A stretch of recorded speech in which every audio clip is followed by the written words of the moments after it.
took my heart and found it free. I'm not a body. Wonderful dreams, wonderful schemes from nowhere. I'm free.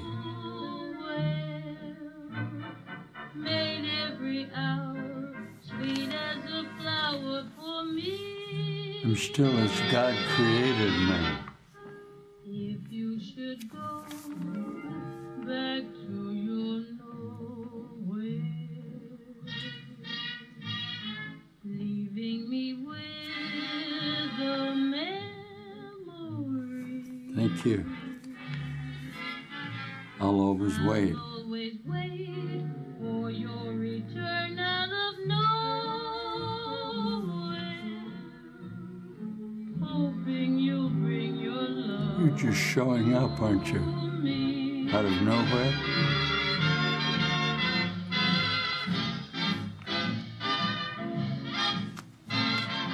Thank you.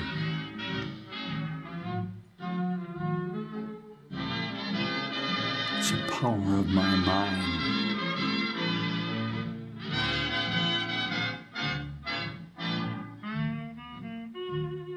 It's a miracle. It's what it is.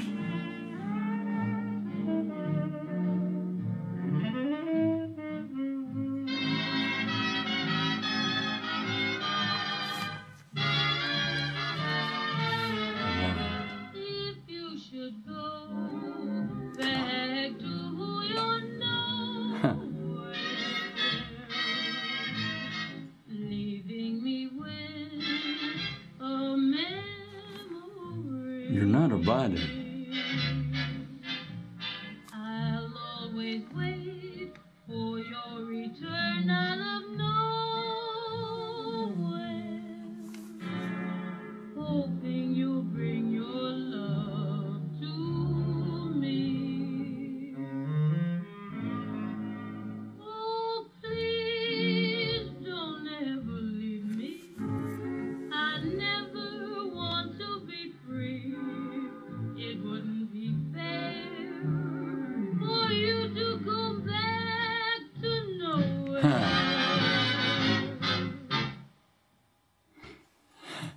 Thank you. Okay. Is this lesson 199 of our Course in Miracles? Does it say, I'm not a body, I'm free, I'm still as God created me? Let me say at the onset of this, that is what is termed a master teacher of A Course in Miracles. It must be evident to you that the progress you've been making in the idea of altering the notation of the dream sequence that you're in, all right? The dream sequence that you're in, you're suddenly beginning to recognize other figures who are out there who just a moment ago, so we practiced within the illusion of the idea of the appearance of waves of energy that are provisions within your dream sequence. Yeah, this is a course in the miracle of the change of your mind. It's the practice of the idea that there's always something else that I can see. That in the distance between what I perceive to be my reality, all right, there is an energy factor of the entirety, and I'm going to use the term God here, that has all of the power of the universe. And in this miracle that has spoken to me from outside of this frame, it is required that in the practice of what I want to be true in the idea of myself, I am going to be able to determine an alternative that's actually going on simultaneously with this one. This is all of the idea of the sciences that you've had since man came here, where he began to question within his fabric of time, who am I? What am I? Why am I here? What am I doing here? Look, I look up in the universe see billions of stars and galaxies and light, and yet here I am in my little idea of an entrapment in a notation of a body formulation. Yet I am offering the certainty from out of time in lesson 199 in our Course in Miracles that what? I'm not a body. Now, it's very difficult for me if I'm going to teach this not to teach the relevance of going through a period within my life where I began to see continuing alternatives. And I was afraid. Say to me, I was afraid. Yes, my whole teaching to you is that unless I can love you in the entirety of the reflection of my own light, I'm going to be afraid. Look with me. My entire teaching, and this comes now through the resurrection of Jesus, is the reflection of light that I'm getting from what appears to be another formulation of my body out there is simply my own body, reflecting back to me the idea that we're sharing ideas of bodyhood, all right? How then can I come within my own idea of myself to escape from that idea? Here's what we're going to do, all right?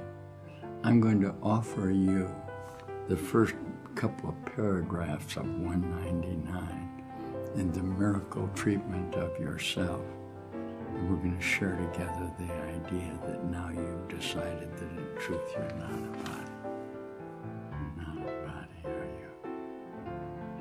Listen. You listen to me? Listen.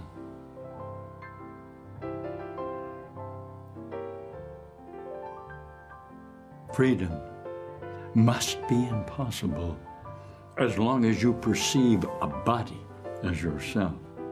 The body is a limit. Who would seek for freedom in a body looks for it where it cannot be found.